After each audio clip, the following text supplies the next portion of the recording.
Hello বন্ধুরা, good evening. আজকে একটা নতুন ব্লগ নিয়ে চলে এলাম। পাপড়ি চাট করার জন্য কি কি লাগবে সেটাই আপনাদের সাথে শেয়ার করব। দয়া করে ভিডিওটা পুরো দেখবেন, স্কিপ করে দেখবেন না। আর ভালো লাগলে অবশ্যই কমেন্টসে জানাবেন, শেয়ার করবেন আর সাবস্ক্রাইব করে পাশে থাকবেন। পাপড়ি চাট বানানোর জন্য আমি আলু সিদ্ধ করে রেখেছিলাম, সেগুলো ছোট ছোট টুকরো টুকরো করে কেটে নিয়েছি। পেঁয়াজ কেটে রেখেছি, লঙ্কা কেটে রেখেছি। আপনারা চাইলে ধনেপাতা, মটর আর টমেটো দিতে পারেন। পাপড়ি চাটের পাপড়ি কিনেছি, ঝুরি ভাজা, দই, চাট মশলা আর যে চাটনিটা লাগে সেই চাটনিটা নিয়েছি। এবারে করে দেখাবো কিভাবে বানাচ্ছি। এই পাপড়ি চাটের প্যাকেটটা আমি অনলাইন থেকে অর্ডার করেছিলাম। তার ভিতরে একটা, দুটো, তিনটে, চারটে প্যাকেট আছে। এবার আমি খুলে দেখব যে কটা করে পাপড়ি আছে। আচ্ছা, প্রতিটা প্যাকেটে 6টা করে পাপড়ি আছে। প্রথমে আমি পাপড়ি দিয়েছি, তার উপর আলু দিয়েছি, পেঁয়াজ দিয়েছি, লঙ্কা দিয়েছি, টমেটো ছিল বলে আবার টমেটো কেটে নিয়ে এসেছি, এনে এর উপর দিয়ে ছড়িয়ে দেবো।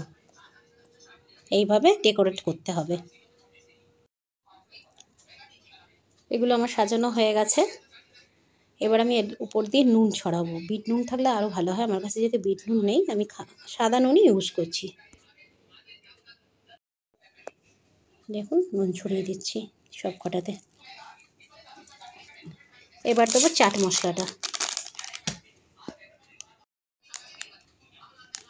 এবার আমি চাট মশলা ছড়িয়ে দিলাম।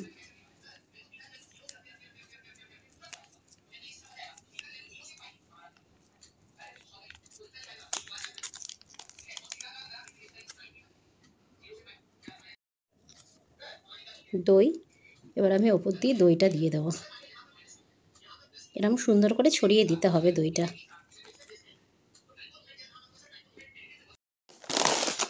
এবার দেব ঝুরি ভাজা, ওপর দিয়ে ঝুরি ভাজা দিয়ে দেবো। হয়ে গেছে আমার সব কটাতে ঝুরি ভাজা দেওয়া। ধনেপাতা থাকলে আরও ভালো হতো, যেহেতু নেই ওটা স্কিপ করতেই হয়েছে। ওটা স্কিপও করা যেতে পারে।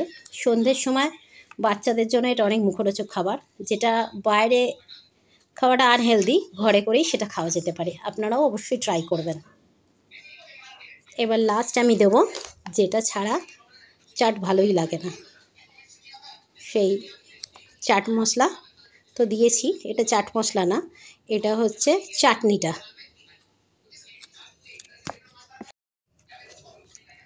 দেখুন, আমি এটাতে চাটনিটা দিয়ে দিলাম। এটা ছাড়া চাট খেতে মোটেই ভালো লাগবে না, এটা অবশ্যই দরকার। দেখুন, এইভাবে আমি ছড়িয়ে দিচ্ছি।